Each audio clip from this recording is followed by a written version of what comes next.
విశాఖపట్నం ఎంపీగా నేను పోటీ చేస్తున్న మన క్యాంపస్లో మేఘాలయ హోటల్ ప్రక్కన ఆసిల్మెట్ట మేఘాలయ హోటల్ ప్రక్కన ఉన్న మన గ్రౌండ్స్లో అర్థమైందా? వైజాగ్ వాళ్ళందరూ రాజేష్ కుమార్, సత్య,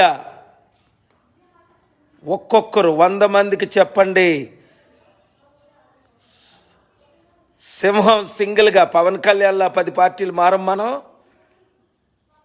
షర్మిల లాగా కాంగ్రెస్లో విలీనం చేయం, చిరంజీవిలాగా రామ్ టెంపుల్కి సరెండర్ అయ్యి పద్మ విభూషణ్కి వెళ్ళాం. నోబెల్ పీస్ ప్రైజ్ను కాల్తో తన్నా 3 సార్లు, 20-30 సార్లు నామినేట్ చేశారు. ఇదే మోదీ గవర్నమెంట్, మన్మోహన్ సింగ్ గవర్నమెంట్, ప్రపంచంలో గవర్నమెంట్స్ అన్నీని.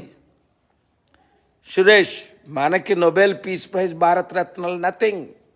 ప్రపంచ శాంతి కావాలి, మీ అందరి అభివృద్ధి కావాలి. నిరుద్యోగ సమస్య, విశాఖపట్నంలో నన్ను ఎంపీగా మీరు గెలిపించండి. కొండేటి మరలా ఒక మణిపూర్ ఘటన జరగదు. రెడ్డి వింటున్నావా? ప్రసన్న కుమార్, శ్రీకాంత్, విజయ్ కల్వా, కులాలకు మతాలకు అతీతంగా మీరు పనిచేయండి, పార్టీలకు అతీతంగా.